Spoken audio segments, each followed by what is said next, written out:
Hello, everyone, and welcome to the Circle of the World podcast, where we discuss Joe Abercrombie's First Law series. I am one of your hosts, Lord Chamberlain Jeffrey, and here are my co-hosts, Archlector George, and Harrison, the Adeptus Historical. Today, we begin our coverage of Last Argument of Kings, the third book in the original trilogy. For this episode, we'll be covering the poison trade, being chief, and this noble business. So, let's get started.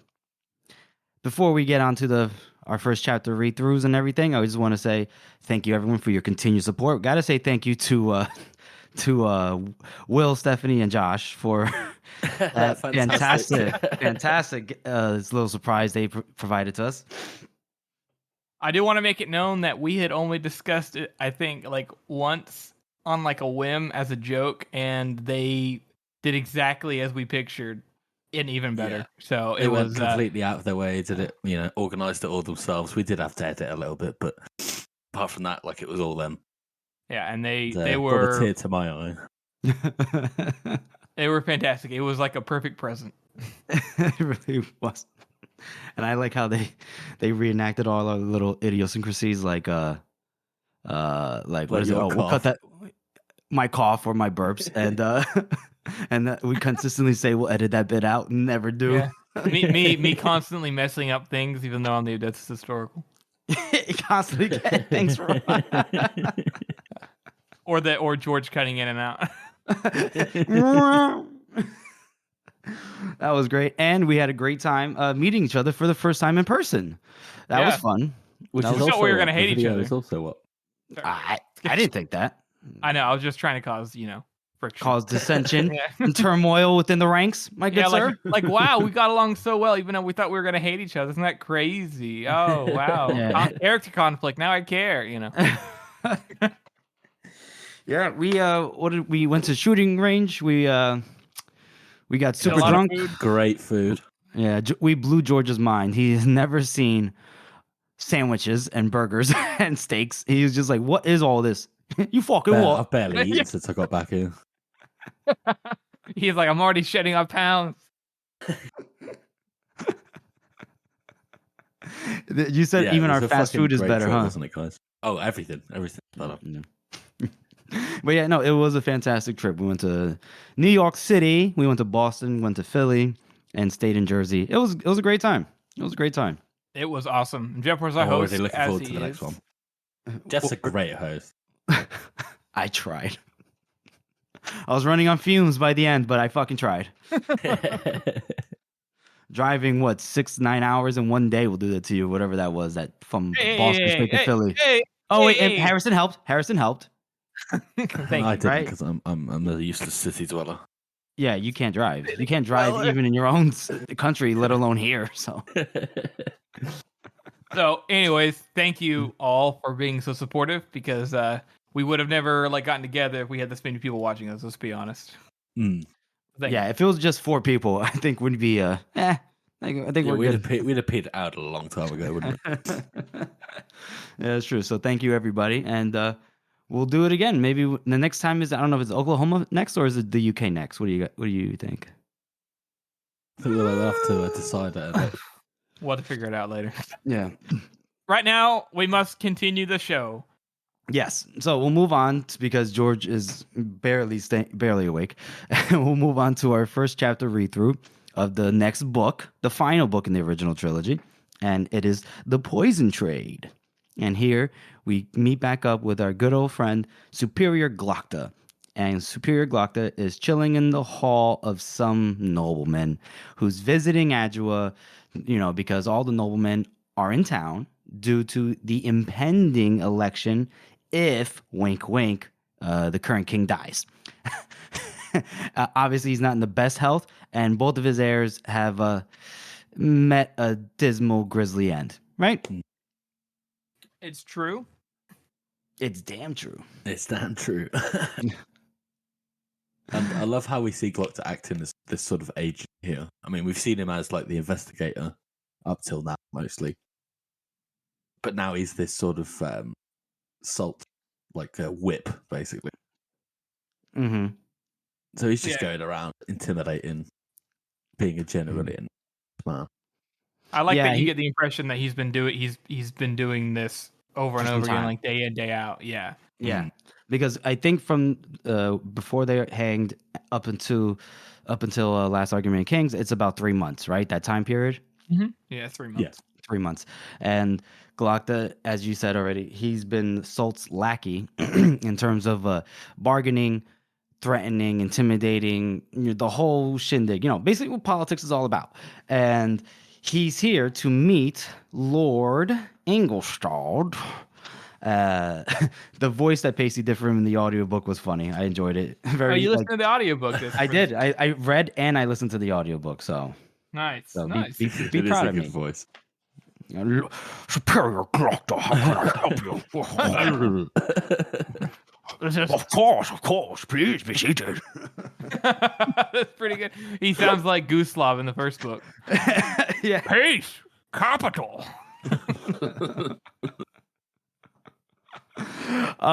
So Glokta he's annoyed because he's in pain, right? And he's having to do this, and so he's been waiting.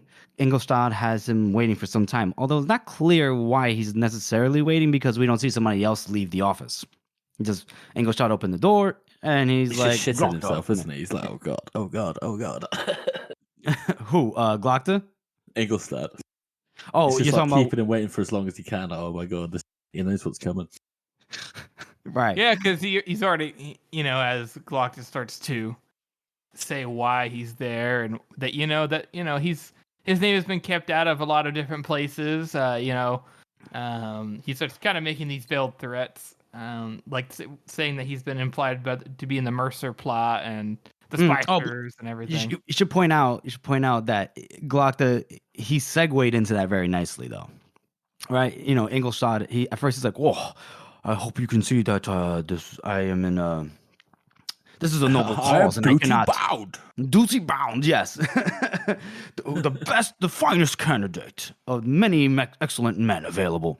And then Glokta, he says, "Well, I must congratulate you for being so noble, even when you have so much to lose." Huh, interesting. Well, I guess I'll leave. And then he's like, Ingolstadt, he drops the pretense. He's like, what do you mean? Excuse me? What was that? And he goes, oh, your corruption in your business dealings. Ingolstadt's like, what do you? No way. There must be some mistake.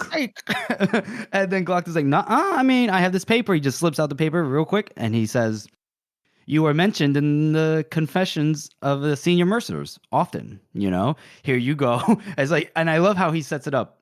Glokta says, he pulls out the paper and he says, "No, you're mentioned quite often, actually, in the confessions of some senior mercers. Here you're referred to," and I like how he goes, "Not my choice of words, you understand, an accomplice." And you will note, and I almost blushed to it, mention it, your name and the word treason appear in close proximity. Oh, and then here, Ingolstadt is like, "Fuck." And so basically, Glokta gives him the threat, right? He doesn't even veil the threat anymore, right, Harrison? Yeah, he kind of just gives it to him bluntly. At first Ingolstadt is initially kind of like, "Well, it's interesting that you should mention such things because Moravia's lackey gave me a Harlan Morrow, which we did meet in the first book, has given me similar threats. So what am I to do? Like, I know what I'll do. I won't do either." He says, "I won't vote. I'll which I suppose is not the bad call in his position." No. But Glokta's like, "We Glokta's can't not have having this." any of that, is he? Instead, And I like how he just leans on the Inquisition here. He's like, well, yeah, I mean, it's so bad that the High Justice knows about it, but he's not going to kidnap you and torture you or your children. Right. And Yeah. something tells me Ingolstadt's Harlan. just like, What was that? Uh-oh. Is it happening? Can you still hear me? I can hear you now. Can you hear me? Yeah. Harrison? Yep. Okay. Sorry. It's all good, man. No worries. Where were we at?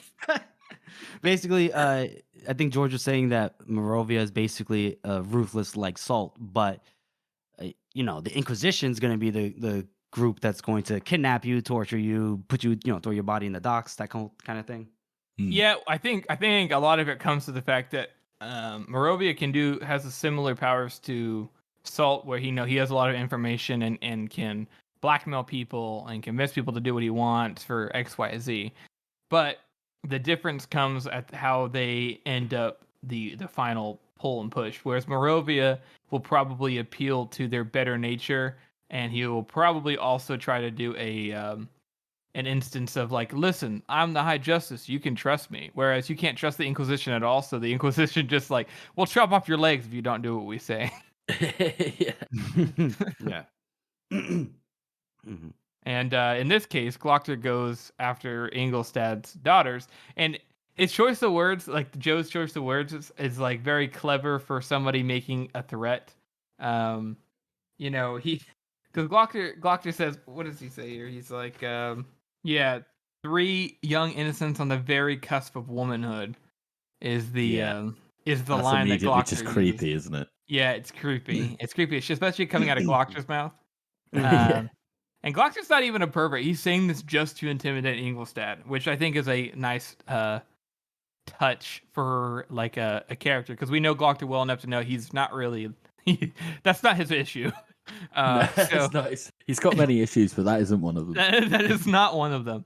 So because of that, it's nice that they have this moment where you're like, ooh, I know he's just being purposely like devious towards him. And he's like, oh, the youngest would be 15? And Ingleside is like, 13. And Glockter's like, oh, she blooms early. Like, oh, 13. Oh no. Yeah. So that scene is that sucks for Ingelstad, because Ingelstad is actually trying to be like, I'm a nobleman. I must do what my heart tells me to do, and he just gets shut down. I mean, if I was a nobleman in his position, I wouldn't know what the fuck to do either. I have one group with blackmail who came to me first and says, do what I say. And the other group comes to me and does the same thing. But they're going to threaten my daughters as well.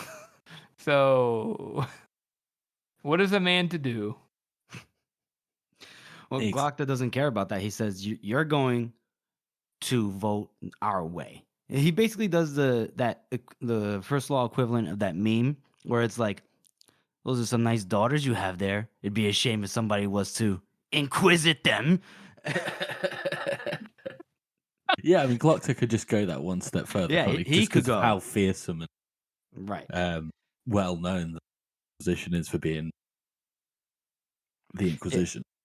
But even we'll see here, like in a bit, we'll see that even though Glockter is making these threats, he cannot say for 100% certainty that Ingelstad is going to vote his way, because after Ingelstad, he says, "Have you no pity?"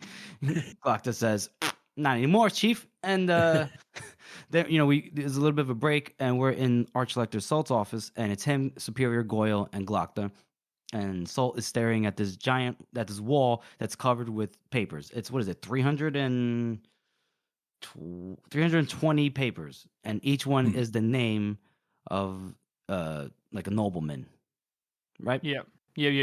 One of the open counts, right? And there's they have little globs of wax, each of them indicating a certain color, pertaining to the noblemen. That I guess you could say, what's the word I'm looking for? They all have a vote. Yeah, they all have a vote. We see that. Who is it? Brock is in the lead? Yeah, Brock. Yep. Brock has a massive lead, and he mentions how Isher is not super far behind him either. And I believe he says Huygen and Berezin both have some smaller numbers, but nothing to like they still hold a nice amount of votes themselves. And then a surprising turnout is Governor Scald out of Sterkland. He's got a surprising amount of numbers as well. Mm-hmm. Yeah, I mean it's Brock, Escher, Skald, and Berezin that have certain, like, those are the 4 main contenders that he says. He says then he talks about Huygen in relation to like asking Goyle if he went and talked to him yet. And Goyle's like, I did, but he didn't really listen. He thinks that he has enough, but with what, 18 or some shit like that? Yep. No, dozen. I can't control more than a dozen. So Huygen's just a fucking idiot. yeah, he's just a I'm moron. so popular. I have a shot, so long as they believe in me. And then Archlector Soltz asks Glocta about Ingolstadt, and Glocta replies, gave him the ultimatum. I would not say with absolute certainty that he's going to vote our way, though, because Harlan Morrow, vis-a-vis, High Justice Moravia, basically made the same kind of threats.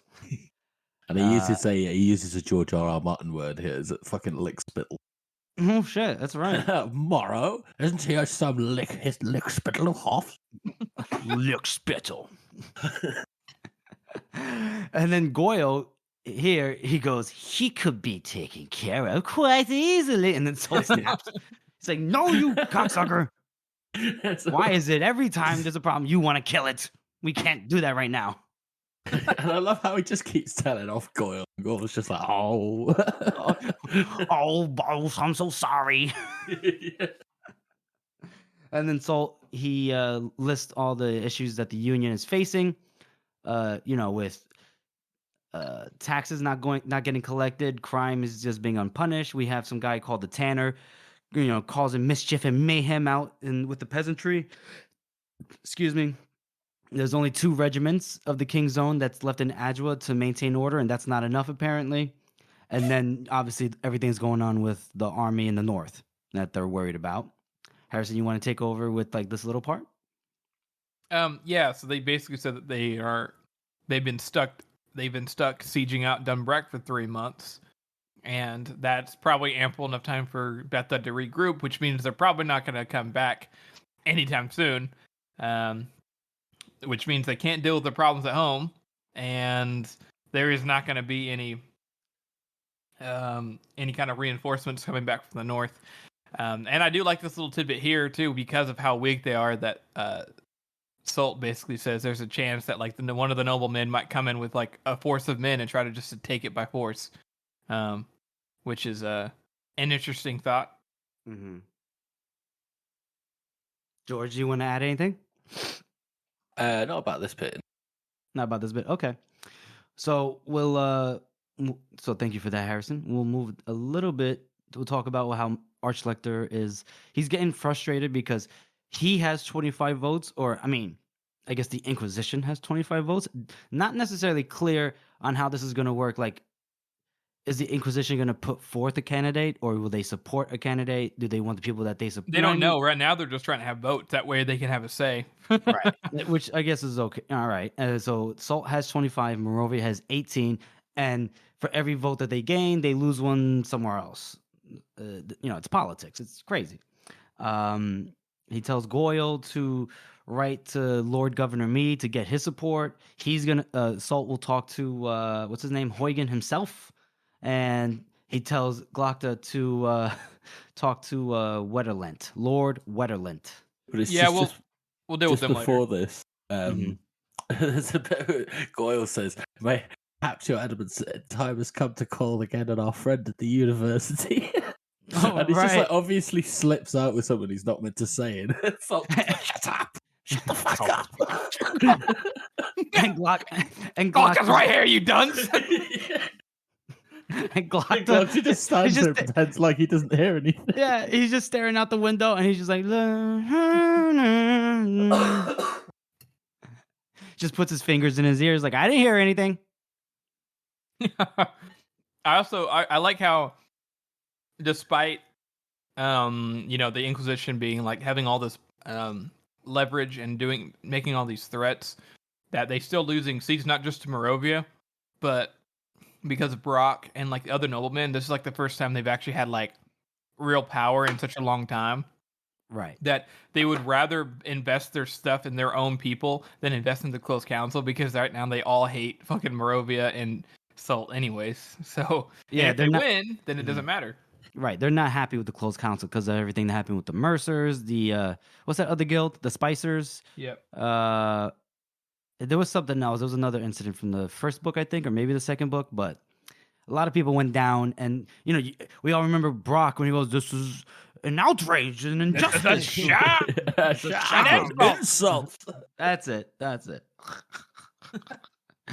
So yeah, so this is gonna be some fun intrigue that's gonna come up throughout this book, and so that basically is the end of the chapter when Salt he yells at them both to go out there and get him votes. What would you guys rate this chapter? Go on, Jeffrey. Oh, I give it a 4 out of 9. We'll see. Like these first few chapters of the book are very short, very brief. I think what it is there's still these are basically transition chapters until we get to the big heavy hitters. So he meets, Glockton meets Lord Engelstad, does some nice, does some not nice threatening, but he threatens him, well enough, I guess. And then we have some comedic moments with Salt and Goyle, and that's pretty much it. We get a very brief illustration of what's gonna happen regarding the Open Council and the upcoming election for the new king through the exposition from Salt. But other than that, that's it. Yeah, I mean, 4's about right. Like you say, these the way that Joe structures his books, the beginning very rarely where very rarely slaps. Very rarely slaps, the kids say. So yeah, say about a 4. Okay, but I do like this little really, really on the nose foreshadowing Goyle. Oh, the university thing? Yeah, just like completely out of nowhere. I love how you can play it up to the fact that Goyle's like a lackey. He's like whenever somebody says, "I'm gonna beat you up," he's like, "Yeah, he's gonna beat you up." he's like the classic school bully sidekick. And so I love that he says that, and it actually makes sense for his character because he's just an idiot. And it plays well into the fact that he's like, "How come every single time we come with a problem, you want to kill it?" We can't have all these bodies. I think I'm also gonna rate it a 4 out of 9. I do really like Trifecta. Trifecta. The only thing I want to add to what we're talking about is there is some also nice foreshadowing for Glokta. As is often the case with his character, he puts other people into positions that he's either been put in or will be put into, and I like that little part. Okay. Stuck between two masters. Yeah. Glockton knows how that feels. Okay, so we'll move on to our next segment, which is best meme of the week. Yeah. Whoop whoop. Georgie. Whoop whoop, motherfucker. Well, when I was looking on the House of the Meme site and I was looking at the top this week, it's actually me. Yeah. This is a sham. I'm officially voting for myself. I want it to be known that as George falls into his full Archlector state, that he has started to make threats in House of the Meme Maker to get his meme to the top. This is not a legal institution. He totally cheated his way up to the top. Threats and bribes, eh? And bash. We corrupted him when he had his first burger, so he just all went to his head. The meme that I made it's from the end of the book, but you've read it, so go and have a look. And make sure you sign up for the House of the Meme Makers meme in every chapter next time that rolls around. Best of Cole, baby. Yeah, we're getting there. We're gonna have to ask him to take a break so that we can catch up. Maybe we should. So yeah, congratulations. Good job, George. It was a good one. Me thinks there's some favoritism at play here, but okay. Well, I was going to go for the second topmost voted, and that was also me. So. Boom, bitch. I've just been busy. Interesting. I've just been busy this week with memes. How lucky and fortuitous of you. Yeah, take that, Tamobor. Oh, damn. This Tamobor week, would have been Tamobor has third. been more Tamobor like would have been Tamil third. Snore. Tamil snore. Tamil snore.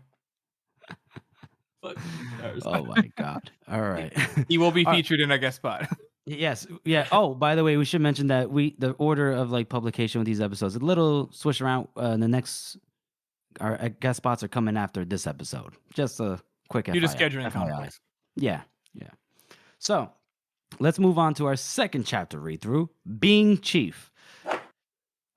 Now this one basically it's the dog man's perspective, and he comes up on these three guys that seem to be keeping watch, and they're quite a diverse group. We have a senior citizen, we have seems to be a war veteran missing an arm, and we have a kid, and they're keeping watch. I guess it looks like they're keeping watch on the river of the White Flow.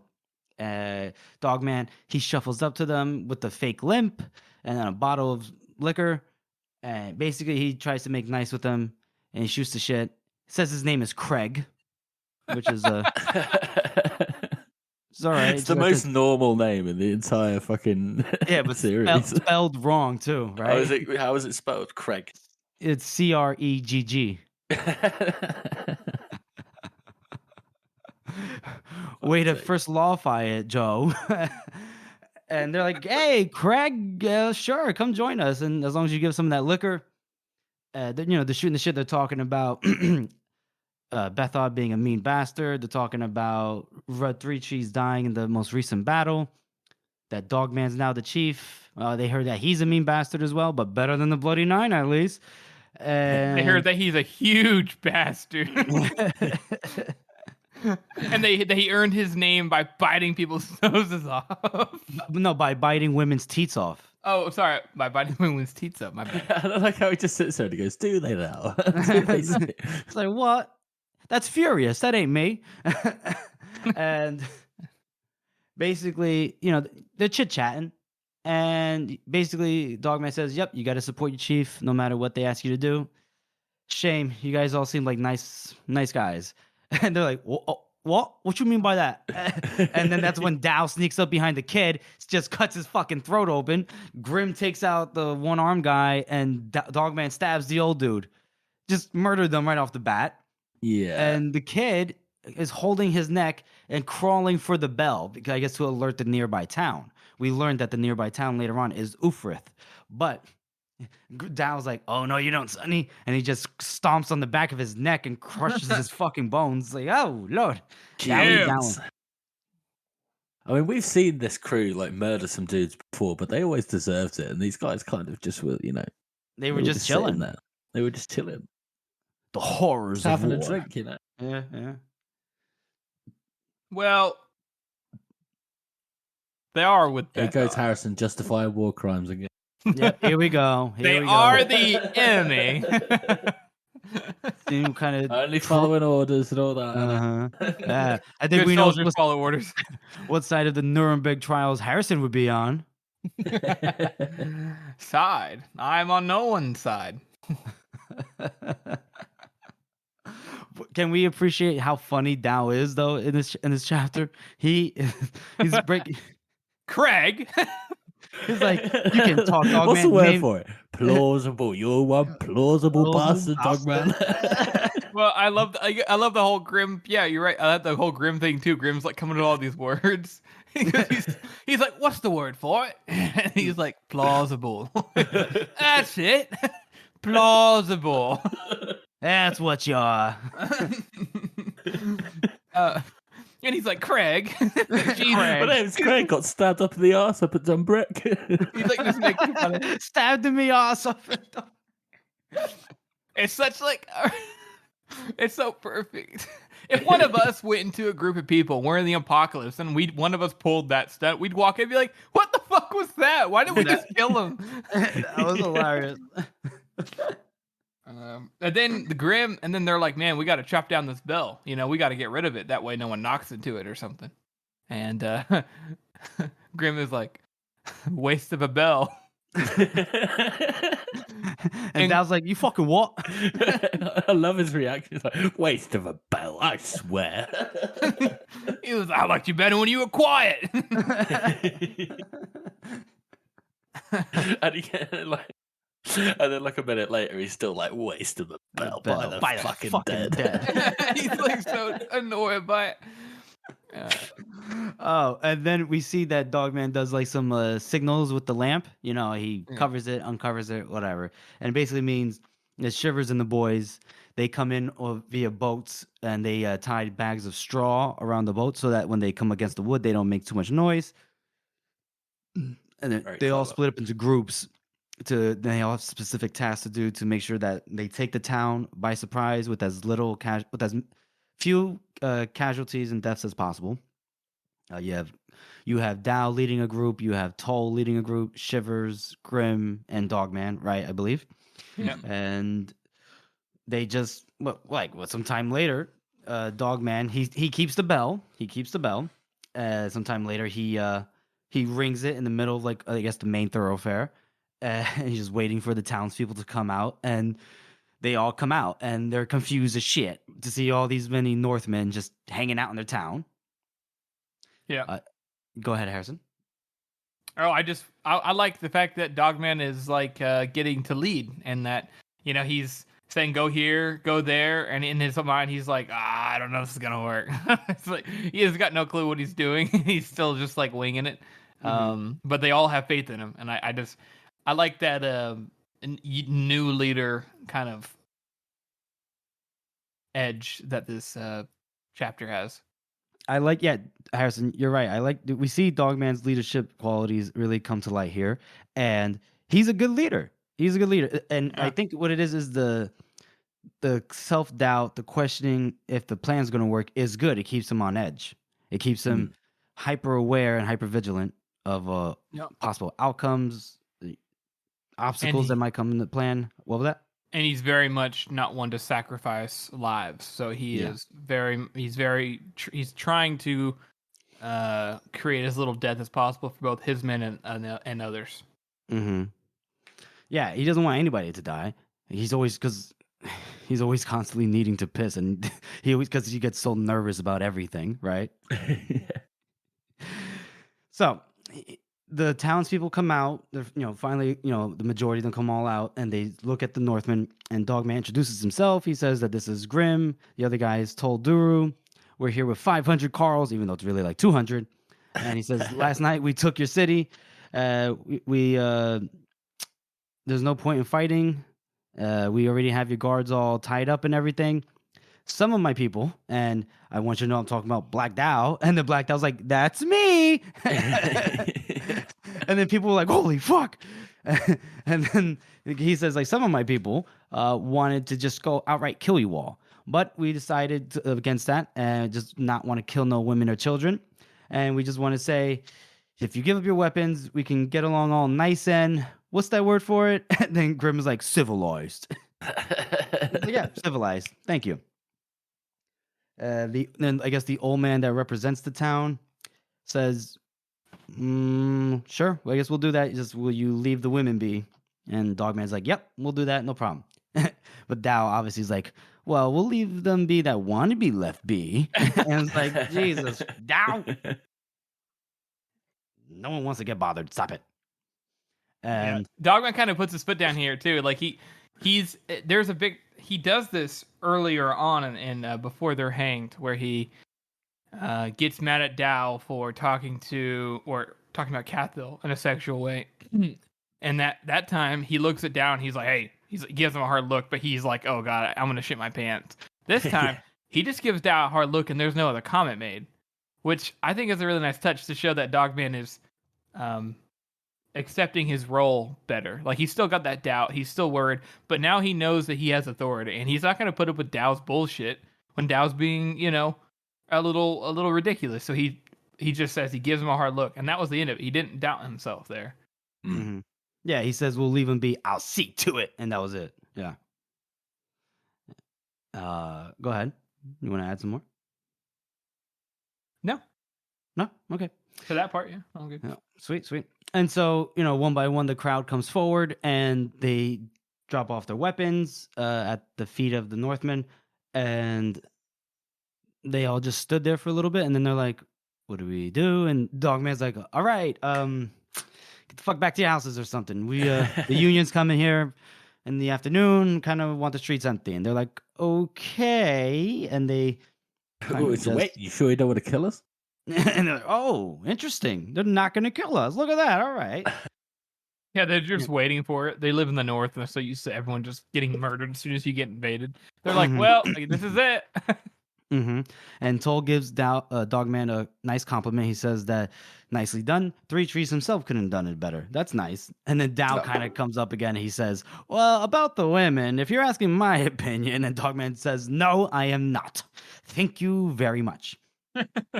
And then we hear a woman asking around, have you seen my son?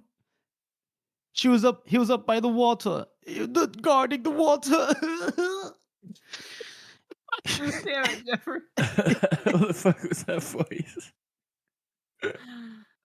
I just wanted to put on the worst voice possible. I'm sorry. Go ahead. It is sad because this woman comes up and is very clearly the young lad's mother who was guarding the water, and she is so distraught that her, where's she at? And Dogman doesn't do the thing that Three Trees probably would have done.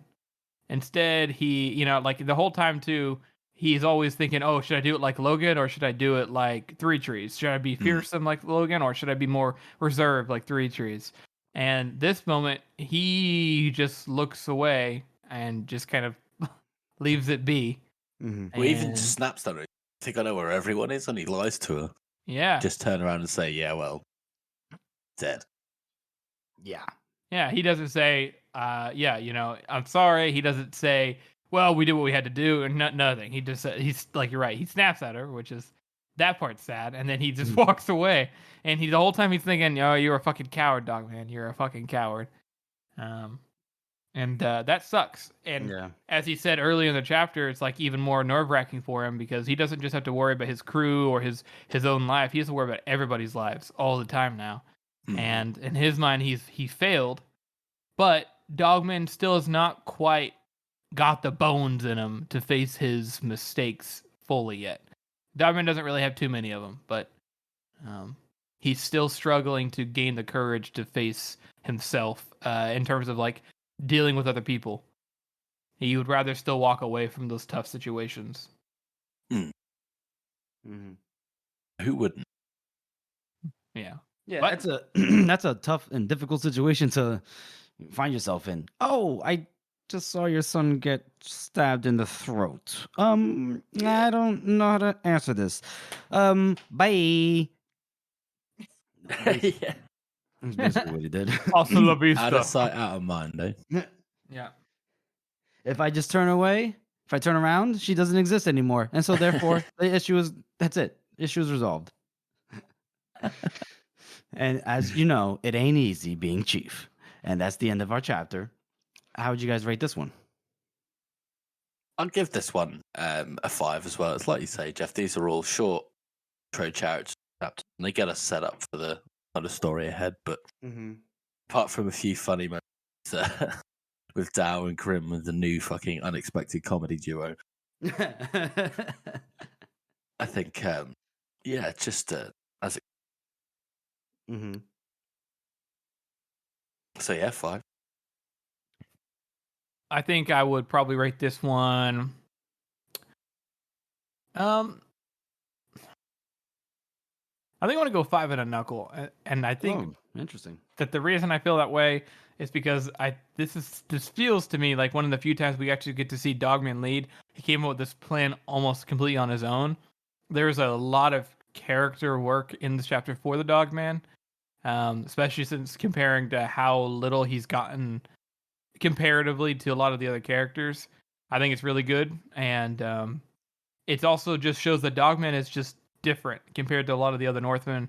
Not because he's afraid of killing or something, but because he cares about lives way more than like most people, and he cares way more about like trying to not just do the right thing the northern way, but trying to do like the right thing, period. So I kind of I like this chapter, but also like you guys said, it's kind of just set up for the most part. Interesting. I was originally going to score it rated a 4 and a knuckle, but Harrison and George, you convinced me. I'm moving it up a knuckle. It's going to be 5 out of 9 fingers for me. Yes. Short chapter, quick bit of action, comedy duo with Dow and Grimm. Waste of a fuck. Greg. Stabbed in me, Austin, don't break.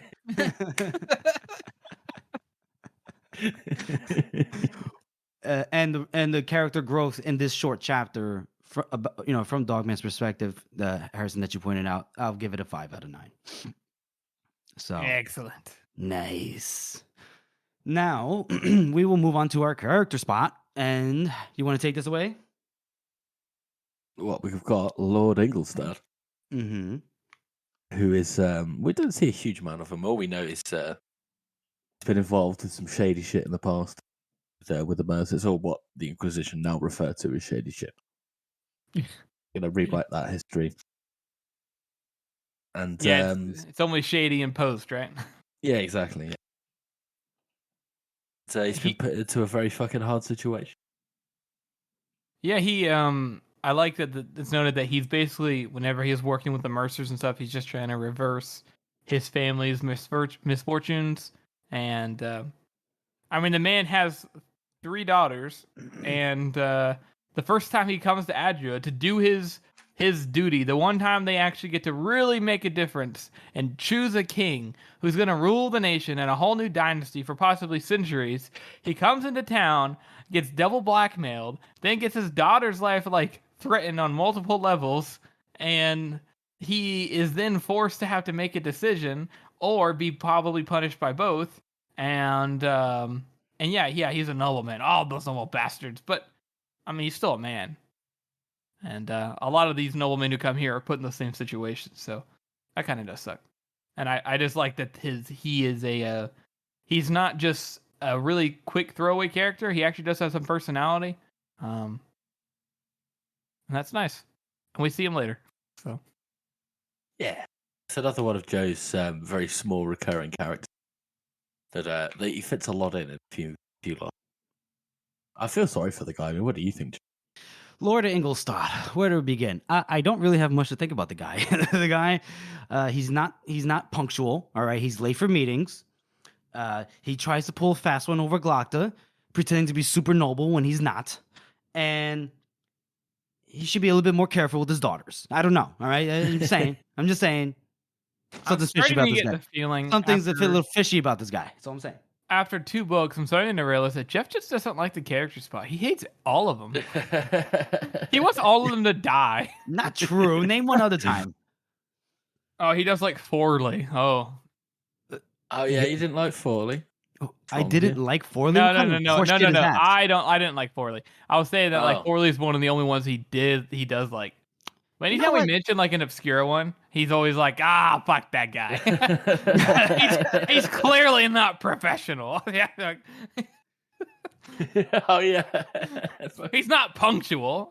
You really do care about punctuality, Jeff, which is interesting. How? Having met you in person, this makes sense. What is punctuality, Jeffrey? I don't know. It's kind of like porn. I don't know how to define it, but I know it when I see it.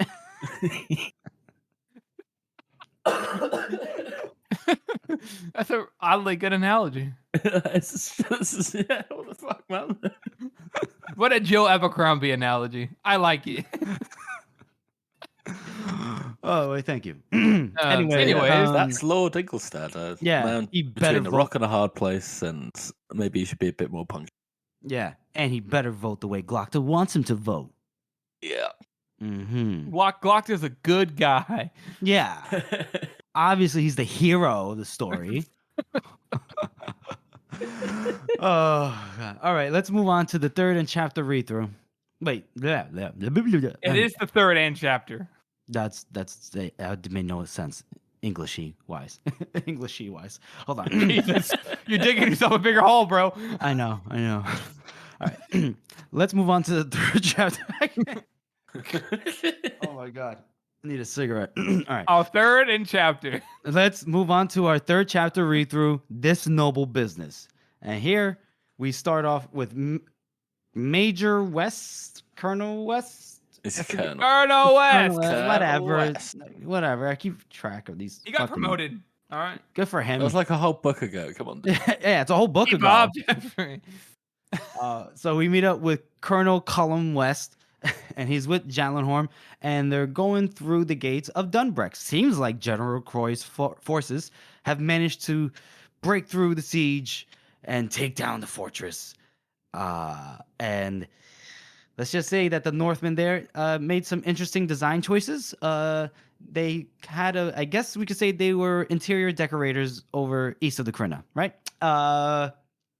Yeah, these guys actually weren't soldiers. They were fucking interior designers.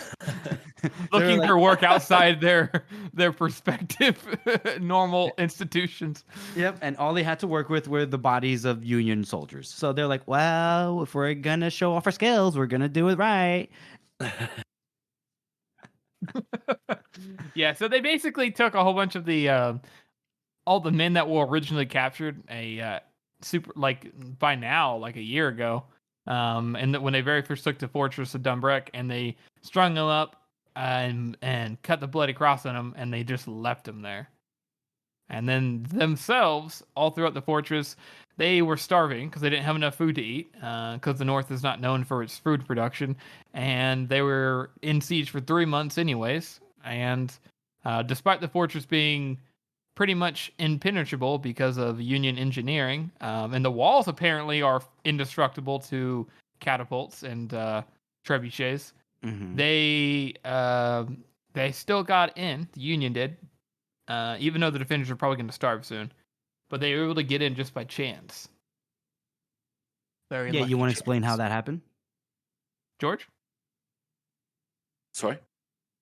Do you want to explain how by chance they got into the castle? They basically figured out that there was a gap in the watch. So there was a bit where one of these walls is not being watched properly. So to do the whole Mission Impossible thing, get a grappling hook over and open the gate from the other side. Give me a dozen good men and I'll impregnate the bitch. Exactly. I like to think that guy who got inside there with his men was Sergeant Forrest, but that's just me, because Sergeant Forrest is a badass and a hero. A headcanon. Yep. Except Sergeant Forrest is in Midland when. No, he's not. Oh shit! No, wait, no, wait. When the army's still in the north. Oh, you're right. He is. Damn it. He is. Ha! Fuck your theory. No. Calling my theories tinfoil. That's some tinfoil right there. Anyway, so they're just like, damn, this place is fucked. Like, it's in terrible condition. There's fucking bodies everywhere. They've fucking strung up these disemboweled guys. It's not like it's like a message to anyone else. They've just done it for themselves. Yeah. And it's just like, what the fuck? Like, I can imagine if they're making like an example of them, so the people don't do anything bad, or you end up like them, or something like that. But it's not. It's just they're doing it for their own fucking entertainment. Well, right. Bethod originally took it, and he took the fortress, and obviously it's a pretty strong fortress, so they took it, and more than likely he did that to show them off. But it is weird that the men in the Krina just left them there for fucking ever. Right. Especially when you're in a siege and disease is already a problem. Yeah, which they see. You just sit there like, love the smell of rotting corpses in the morning. just dropping down their guts, just right in my face. It's lovely. Not necessarily the most forward thinking of the Northmen. That's why they're called wild men. Savages out east. And we see that 3 of the bodies have no heads, and we can kind of put two together that they might be the 3 together. 3 and 3 together, all right. And they might have been the heads that Marshal Burr got back then, remember? Yeah, inside of the blade itself. Yeah, Bethod's first signs that he was coming. The 3 gifts. And Then Wes is like, all right, this is sickening. Just tell somebody they get $10, 10 marks if whoever brings down the bodies. And the guy that Wes was talking to, this random soldier's like, 10 marks? Somebody bring me a ladder. Yeah, I like that implication too. That like Wes is always like, "Oh, I'm just such a tough soldier. I've seen real shit. You know, I'm a man. I'm better than other men." He's like, "Oh man, this is kind of gross." And then obviously the sergeant, who's always been on the front lines, always having to see this shit, is like, "Oh yeah, this doesn't bother me at all, bro. I eat this shit for breakfast." I don't get the impression that Wes constantly thinks he's a tough guy. Well, what I mean, when he's with the Northmen, he's the first to admit that even Cathel's doing better than him, and that he's said it more than once that if it wasn't for Cathel or it wasn't for the Northmen, I'd be fucking toast. No, that's and true. He knows he's nervous, like the battles and everything. He's just biting his nails and everything. I think you just have an axe to grind against Wes. The thing is Wes. What you don't like sibling beaters? Is that it? Wes has the tendency whenever he is anytime like things don't go his way and it's somebody else's fault, like with Cathville or like back, even inside of Midderland when he's talking to Valamir about getting stuff for his men or whatever, stuff for the army, even though he may have seemed like a justified action, like he always is, his justification is, I deserve it. I work hard. I'm a good man. This is not like a direct showing of him saying, I'm tough. I don't mean like that. I just mean like he has a tendency to justify his actions with being a good or a tough or a common man. But anytime push comes to shove, yeah. He's been outcommoned. By this nameless sergeant. He's been outcommoned. That's so good, George. Damn, I've been outcommoned again. First by the dog man. No, first by my. Oh my god. Wes actually wants to be more common. He's always being outcommoned. First by his sister, and then by the dog man, and now by this nameless sergeant. I spent my whole life being outcommoned. And then one day he realizes he's suddenly a nobleman. Gasp.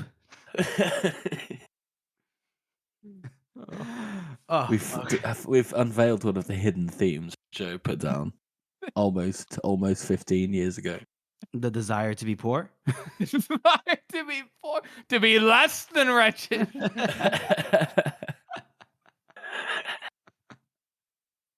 I'm not as wretched as I could be.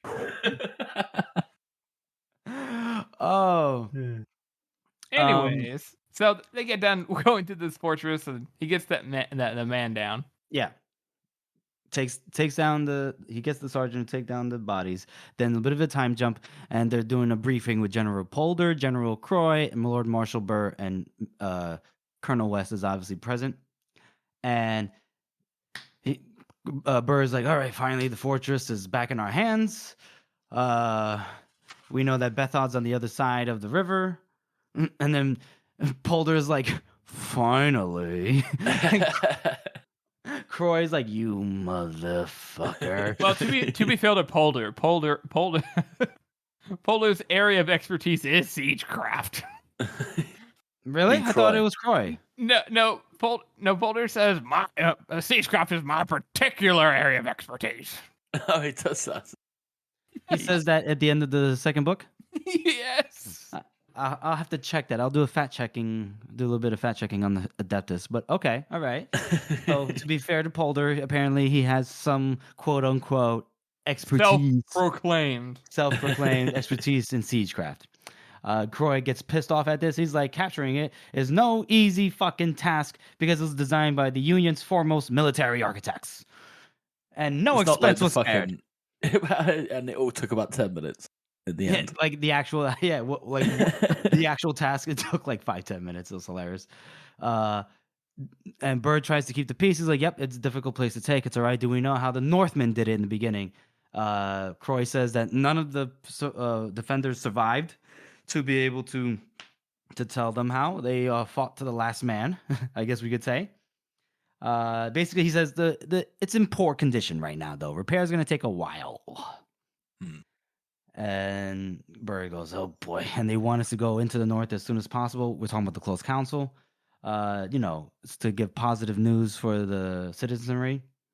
And Polder's like, well, the capture of Uthrith has made us so much more stronger. We did it, without a single casualty, we were able to do it. And then West goes, I'm pretty sure it was Dogman who did that, and Paul just like. Yeah, Polder was like, they played a part. And then West goes, their leader, the Dogman, came to us with the original plan, executed it himself with his own men, and delivered the town to you. Its gates open and its people compliant. That was my understanding. Polder gets pissed. Polder gets pissed. Just got this little shit-eating scum smile on his face. It's like, Colonel, the fact that we have it as our position in our possession is surely the issue here, not precisely who did what. Burr's like, oh my god. He's like, Burr's like so exhausted in this scene. Like, yeah. Every single time it mentions Burr, he's like, his tired face, his worn out voice, his slumped body. He's just like so fucked. Yeah, because we do have to make. Just had fucking stomach cancer. Yeah, we do need to make more. He still does, man. He still has. He's just had a fucking episode, or it's like 3 months ago. But he's got something. We know that it was 3 months ago from the battle of. Yeah. What man? What a pussy. What was the name? What was the name? What was the name of the battle? Still not over. It was Dumbreck. Battle of Dumbreck, bro. It was the Battle of Dumbreck. This is just the siege of Dumbreck. Okay. Yes. Yeah. So obviously three months since he had that incident where he threw up black vomit, and he's lost a lot of weight. His uniform doesn't even fit him. It sags on him now. His skin's all sallow. The man's not looking too good, and he has to deal with these two bickering generals. Surprised he's last this long. Yeah. Right. I mean, listen. It's Lord Marshal Burr. He's a badass. He's a Scottish badass. Well, not first of all, there's no Scotland. But anyway, they'll talk about like what General Croy has to do. He has to arrange for work parties to be left behind to complete the repairs, and some levies behind, and with a commander that knows what they're doing, so it doesn't we don't lose the fortress again. We'll cross the White Flow with the rest of the army, and we'll form up on the far bank, and we're just gonna press towards Carleon, to push and pressure Bethod into battle, because they need to get him to surrender, right? That's the whole thing. And he says, we must work together. This is not a competition, gentlemen. And then the two generals immediately competed with each other to be the one to agree the most. And that is how we end this chapter. Oh, I love Polder and Croy. So good. What do you guys rate this chapter? Harrison, you want to go first? Yeah, I'll go first. I think I feel like we already got the implication a lot of this. I feel like we retread kind of a lot of ground. We're just kind of catching up, and it's one of the few chapters, especially in this book, that I feel is like, I don't want to say unnecessary. Obviously, we got to catch up with the characters, but I would say it's probably one of the weakest ones. So I'm gonna go and say it's at 2 out of 9.